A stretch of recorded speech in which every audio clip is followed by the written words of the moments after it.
దివంగత రాజశేఖర రెడ్డి గారి వారసుడిగా తన ప్రజా జీవితాన్ని ప్రారంభించినటువంటి వైఎస్ జగన్మోహన్ రెడ్డి గారు నిరంతరం ప్రజా శ్రేయస్సు, ప్రజల ఆకాంక్షలను నెరవేర్చటమే లక్ష్యంగా, సంకల్పంగా జీవితాన్ని ప్రారంభించి అనేక ఒడిదుడుకుల్ని, అనేక వేధింపుల్ని, కక్ష సాధింపుల్ని అన్నిటినీ కూడా భరిస్తూనే ఆయన ప్రజా జీవితంలో ప్రజలకి మరింత చేరువ కావాలి. అసలు ప్రజల కోరికలేంటి, ప్రజల ఆశయాలేంటి, ప్రజల లక్ష్యాలేంటి, వారు పాలకుల నుంచి లేదా తమ ఎన్నుకున్న ప్రభుత్వాన్ని నుంచి ఏం ఆశిస్తున్నారు, ఏం కోరుకుంటున్నారు అనేటువంటి విషయాల్ని క్షుణ్ణంగా ప్రజలకు చేరువుగా చేరుకుని తెలుసుకుని తద్వారా అవన్నీ కూడా ప్రజలిచ్చిన అధికారం ద్వారా నెరవేర్చాలనేటువంటి గొప్ప సంకల్పంతో 8 సంవత్సరాల క్రితం ప్రజా సంకల్ప యాత్ర అని చెప్పని ఒక లక్ష్యంతో, ఒక సంకల్పంతో ఇదే రోజున ప్రారంభించి ఇప్పటికి 8 సంవత్సరాలు పూర్తవుతున్న సందర్భంగా దాన్ని ఒక అంత గొప్ప లక్ష్యంతో, సంకల్పంతో దాన్ని ప్రారంభించి 3648 కిలోమీటర్లు తన అడుగు వేసుకుంటూ ప్రయాణం చేసి 2516 గ్రామాల ద్వారా ప్రజల్ని పలకరిస్తూ ప్రజల యొక్క ఆలోచనల్ని, ప్రజల యొక్క మనసుని గుర్తెరిగి లేదా తెలుసుకుంటూ ముందుకు సాగుతూ 134 అసెంబ్లీ నియోజకవర్గాల ద్వారా తన ఈ ప్రజా సంకల్పాన్ని, యాత్రని, ప్రయాణం ముందుకు కొనసాగిస్తూ అలాగే దాంట్లో 124 బహిరంగ సభల్ని ప్రజలకి తను ఏం తెలుసుకున్నాడు, ప్రజల నుంచి తను ఏం విన్నాడు, తను ఏం చేయబోతున్నాడు, దాన్ని ఎలా చేయబోతున్నాడు అనేటిని విషయాల్ని 124 భారీ సభల ద్వారా ప్రజలకి చెప్తూ మరి 55 ఆత్మీయ సమ్మేళనాలు కానీ అనేక కులవృత్తుల మీద ఆధారపడి జీవించేటువంటి వ్యక్తుల యొక్క ఆలోచనల్ని, వాళ్ళ కులవృత్తుల కొనసాగింపులో వారు పడుతున్నటువంటి ఇబ్బందుల్ని, ప్రభుత్వాల నుంచి వారు ఏమీ పొందలేకపోయేటువంటి విషయాల్ని, ఏం చేస్తే కులవృత్తులను కొనసాగించడానికి, కులవృత్తులను బతికించడానికి మంచిదనేది, ప్రభుత్వాలు ఏం చేయాలనేది వారి నుంచి తెలుసుకుంటూ మరి అనంతరం ప్రజలు ఇచ్చినటువంటి ఆ ప్రజా సంకల్ప 8 సంవత్సరాల క్రితం పూర్తి చేసినటువంటి ఆ ప్రజా సంకల్ప యాత్ర ద్వారా ప్రజల మనసులో కూరుకొని చరిత్రలోనే మొదటిసారిగా 175 నియోజకవర్గాల్లో 151 నియోజకవర్గాల్లో విజయాన్ని సాధించి తద్వారా ఇచ్చిన ప్రతి హామీని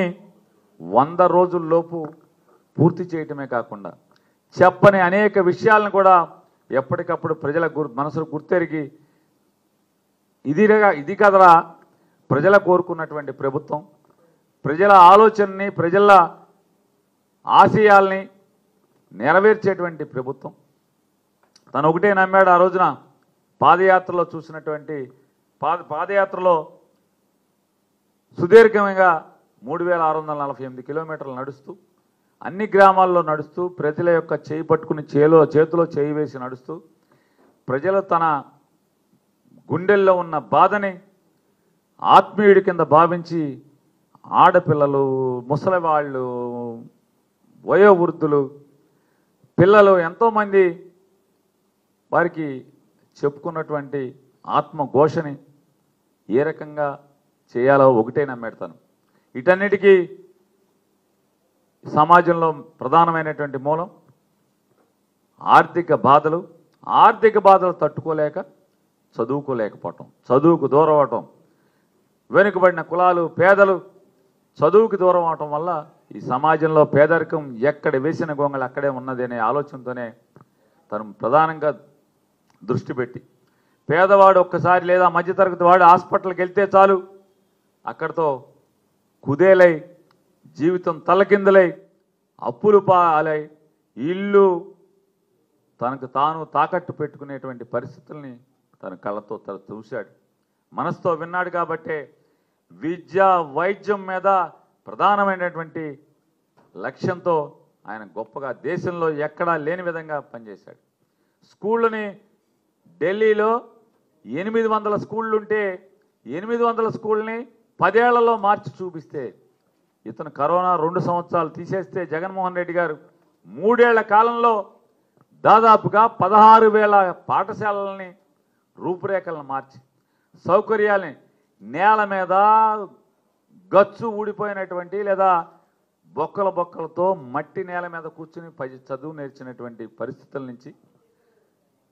డబ్బున్న వాళ్ళ పిల్లలతో పోటీ పడుతూ విద్య నేర్పటం, అలాగే ఇంగ్లీష్ విద్య నేర్పటం, డిజిటల్ బోర్డు మీద విద్య నేర్పటం, ఉచితంగా 1వ క్లాస్ నుంచి పీజీ వరకు సంపూర్ణమైనటువంటి ఫీజు రీయింబర్స్మెంట్ని కొనసాగిస్తూ ఉచితంగా విద్య నేర్పించటం. అంటే తను నమ్మాడు ఒకటే, ఈ రాష్ట్రంలో పేదరికం పోవాలంటే రాజశేఖర రెడ్డి గారి తర్వాత చంద్రబాబు వచ్చో, చంద్రబాబు తర్వాత జగన్మోహన్ రెడ్డి గారు వస్తేనో లేకపోతే ఇంకొకరు వస్తేనో పేదరికం పోదు ఈ రాష్ట్రంలో. పేదరికం పోవాలంటే ముఖ్యమంత్రులు మారినంత మాత్రాన పోదు. కేవలం పేదవాడి ఇంట్లో పిల్లల ఉన్నత చదువుల ద్వారా మాత్రమే ఈ రాష్ట్రంలో పేదరికం పోతుందని నమ్మినవాడు నాడు రాజశేఖర రెడ్డి అయితే, నేను రెండో వాడు జగన్మోహన్ రెడ్డి తన ప్రజా సంకల్ప యాత్ర ద్వారా తెలుసుకుని మరి ఫీజు రీయింబర్స్మెంట్ సంపూర్ణంగా అమలు చేయించడం. ఇవాళ చూస్తున్నాం మనం, కాలేజీలు వాళ్ళు రోడ్డెక్కి బంద్ చేసే పరిస్థితి, పిల్లల తల్లిదండ్రులు ఫీజులు కట్టలేక తల తాకట్టు పెట్టి తీసుకొచ్చి ఫీజులు కట్టే పరిస్థితి, చదువు మానేసేటువంటి పరిస్థితులు ఇవాళ ఉన్నాయి. జగన్మోహన్ రెడ్డి గారు ఉన్నప్పుడు ప్రభుత్వ పాఠశాలల్లో ఎమ్మెల్యేల దగ్గరికి, సర్పంచుల దగ్గరికి, కౌన్సిలర్ దగ్గరికి, చైర్మన్ల దగ్గరికి, ఎంపీపీల దగ్గరికి మాకు గవర్నమెంట్ స్కూల్లో సీట్ ఇప్పించండి అని చెప్పి రికమెండేషన్ కోసం తల్లిదండ్రులు తిరిగిన పరిస్థితులు ఉన్నాయి. ఇవాళ స్కూళ్ళు వదిలి ఖాళీ చేసి మళ్ళీ ప్రైవేట్ స్కూళ్ళు దారి పడుతున్నటువంటి పరిస్థితులు ఇవాళ ప్రస్తుత ప్రభుత్వంలో చూస్తున్నాం. హాస్పిటల్ ఇవాళ జగన్మోహన్ రెడ్డి గారు నమ్మాడు, వైద్యం అనేది పేదవాడికి ఉచితంగా అందించాలి. పేదవాడు, మధ్యతరగతి వాడు హాస్పిటల్ మెట్లెక్కితే చాలు జీవితం పతనం అయిపోయే పరిస్థితులు ఉన్నాయి. అందుకోసం డాక్టర్ల కొరత ఉంది. డాక్టర్ల కొరత తీర్చాలంటే పేదవాడు, మధ్యతరగతి వాడికి చదువుకోవాలి, డాక్టర్లు రావాలని 17 ప్రభుత్వ మెడికల్ కాలేజీలని నిర్మాణం మొదలుపెట్టి దాంట్లో 5 మెడికల్ కాలేజీలు గమ్మత్తుగా 3 ఏళ్ళు, కరోనా 2 ఏళ్ళు తీసేస్తే 3 ఏళ్లలో 5 మెడికల్ కాలేజీలు స్థాపించి ఓపెన్ చేయటం. మిగతా 2 కాలేజీలు ఎలక్షన్ కోడ్ వచ్చేప్పటికి 2 తయారు చేయటం, పాడేరు కానీ పులివెందులు కానీ. మరొక 10 కాలేజీలు సగంలో 60%లో 70%లో నిర్మాణంలో ఉన్న దశలో ఉంటే ఈ పార్టీకి చంద్రబాబు కనుక గాడి తప్పకుండా, బుద్ధి గడ్డి తినకుండా ఆ మెడికల్ కాలేజీని చిన్నవాడైనా జగన్మోహన్ రెడ్డి గారి సంకల్పాన్ని కొనసాగించుంటే ఇవాళ ఆంధ్రప్రదేశ్ రాష్ట్రానికి 17 ప్రభుత్వ మెడికల్ కాలేజీలు పూర్తవటమే కాకుండా ఈ రాష్ట్రంలో కొత్తగా పేద మధ్యతరగతి విద్యార్థులు 2,750 మంది చదువుకుంటానికి అవకాశం ఉండేది. పీజీ సీట్లు వచ్చే జగన్ గారు మొదలుపెట్టినటువంటి 5 మెడికల్ కాలేజీల్లో దాదాపుగా 60-70 పీజీ సీట్లు ఇవాళ కేంద్ర ప్రభుత్వం మంజూరు చేసింది. అంటే ఇవాళ రాష్ట్రంలో జగన్మోహన్ రెడ్డి గారు పెట్టుకున్నటువంటి ఎత్తినటువంటి సంకల్పం మెడికల్ కాలేజీల స్థాపన, తద్వారా వైద్యుల యొక్క సంఖ్య పెంచేదానికి, హాస్పిటల్ బాగు చేయటం, ఇన్ని ఏ సంకల్పాన్ని అంటే ఏదో సామెతగా ఉంది. 5 ఏళ్ళలో 2 ఏళ్ళు కరోనా అయితే 3 ఏళ్లలో ప్రజా సంకల్ప ద్వారా